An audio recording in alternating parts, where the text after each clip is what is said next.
Assalamualaikum warahmatullahi wabarakatuh.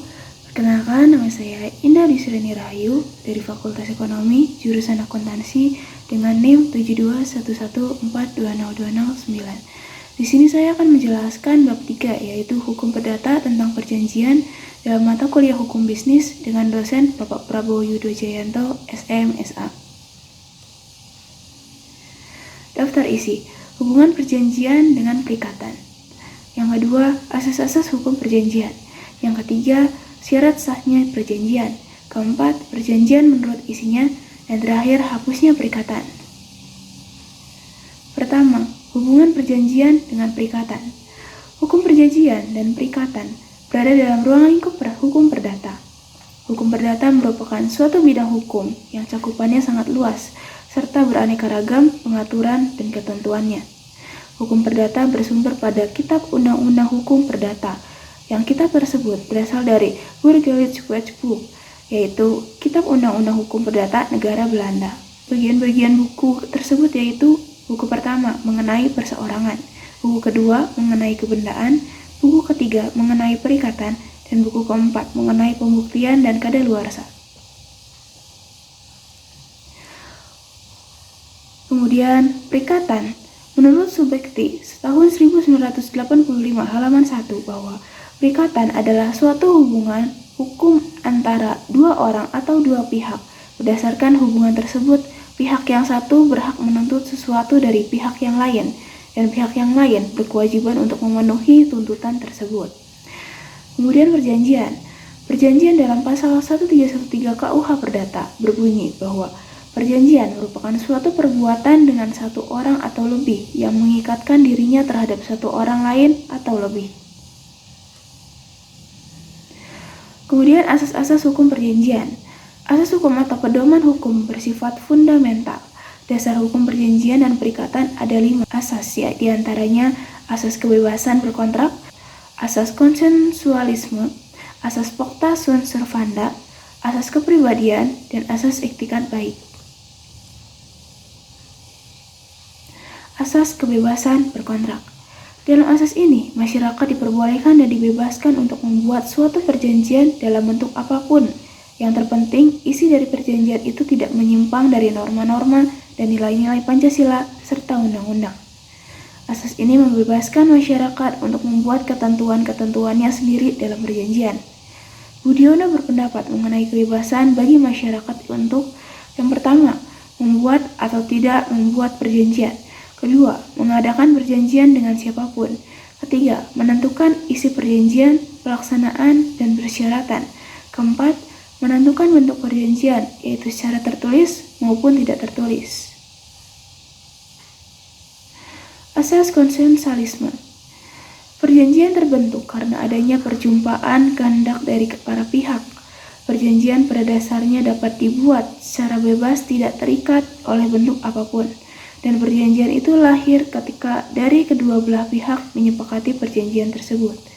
Walaupun perjanjian dibebaskan dalam bentuk apapun, tetapi ada perjanjian yang memang diharuskan untuk formal dan menaati peraturan-peraturan yang sudah dibuat oleh undang-undang, seperti perjanjian penghibahan benda bergerak, tanah yang harus dilakukan dengan akta notaris. Perjanjian ini harus dilakukan secara tertulis. Asas pacta sunt servanda. Asas ini berprinsip bahwa semua perjanjian haruslah dibuat secara sah dan sesuai dengan peraturan undang-undang. Asas ini melandasi pernyataan bahwa sebuah perjanjian akan mengakibatkan suatu kewajiban hukum, sehingga para pihak terikat untuk melaksanakan perjanjian tersebut. Perjanjian dibuat sendiri oleh para pihak dan mereka juga menentukan isinya, serta cara pelaksanaannya, tetapi hanya secara teknis saja. Perjanjian itu harus dibuat secara resmi dan sesuai dengan undang-undang. Ketika ada orang yang merasa dirugikan, maka orang tersebut dapat dilindungi oleh hukum. Kemudian asas kepribadian. Dalam asas kepribadian ini dapat disimpulkan dari pasal 1315 KUH Perdata. Bunyi, pada umumnya tiada seorang pun dapat mengingatkan diri atas nama sendiri atau meminta ditetapkan suatu perjanji, melainkan untuk dirinya sendiri. Dalam asas ini dikatakan bahwa suatu perjanjian akan mengikatkan hanya pada orang-orang yang membuatnya. Dalam asas kepribadian berlaku dua pengecualian. Yang pertama, janji untuk pihak ketiga. Pada janji ini, seseorang membuat suatu perjanjian yang isinya menjanjikan hak-hak bagi orang lain. Yang kedua, perjanjian garansi. Seseorang membuat perjanjian dengan orang lain, sebut saja A dan B. Dalam perjanjian ini, A menjanjikan kepada C akan berbuat sesuatu dan A menjamin bahwa C pasti akan melaksanakannya.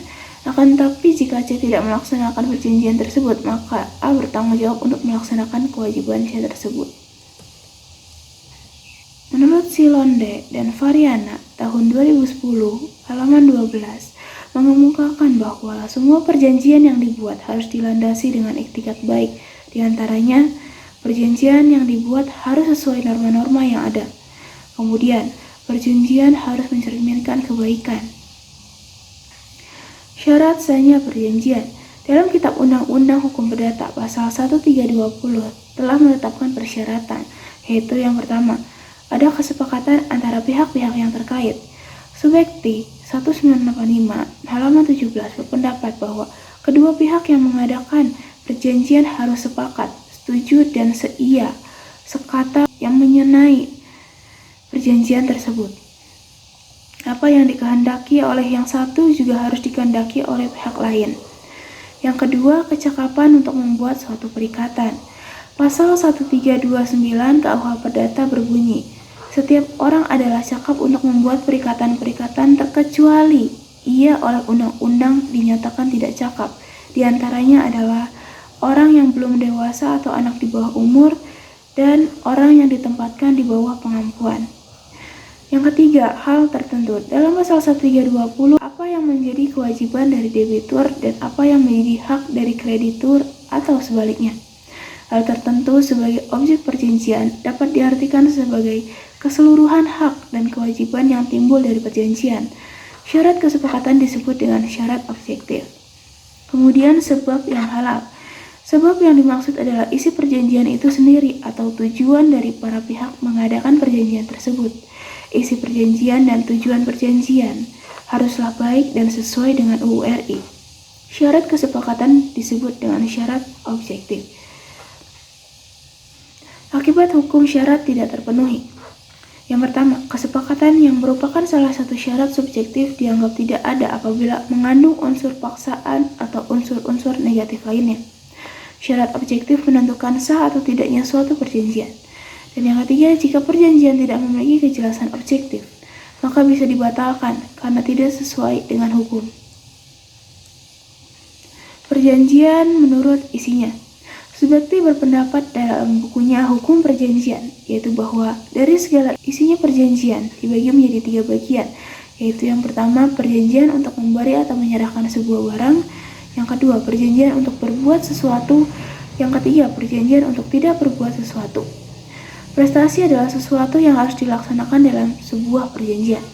Apabila isi perjanjian dilaksanakan oleh para pihak, maka tujuan perjanjian dapat tercapai. Namun, ada kalanya salah satu pihak tidak melakukan suatu kewajiban dalam perjanjian. Hal ini disebut wan prestasi. Hapusnya perikatan. KUH Perdata dalam pasal 1381 telah menetapkan beberapa sebab yang mengakibatkan berakhirnya perjanjian.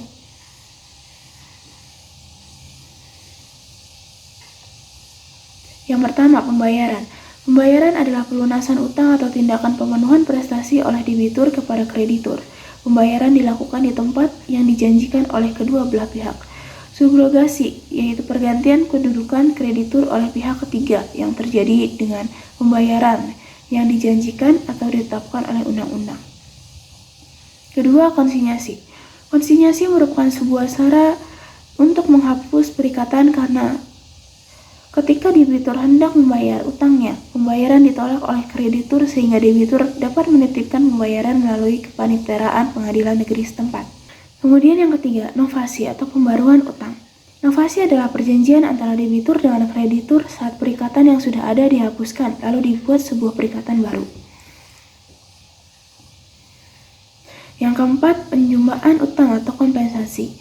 Kompensasi adalah penghapusan masing-masing utang yang sudah dapat ditagih secara timbul balik antara debitur dengan kreditur. Yang kelima, pencampuran utang. Pencampuran utang adalah pencampuran kedudukan antara orang yang berutang dengan kedudukan sebagai kreditur sehingga menjadi satu. Yang keenam, pembebasan utang.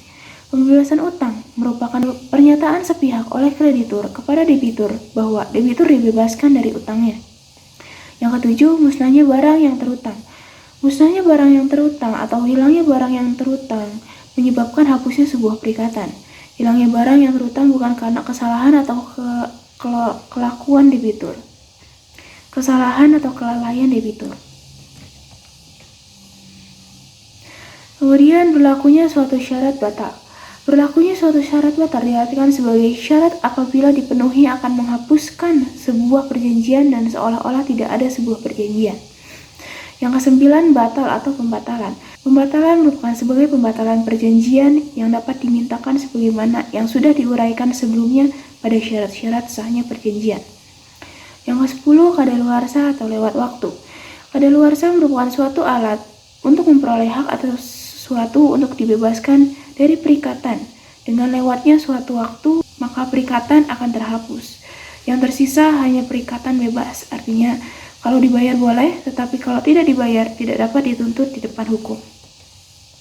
Sekian presentasi dari saya. Mohon maaf apabila ada kesalahan. Terima kasih. Wassalamualaikum warahmatullahi wabarakatuh.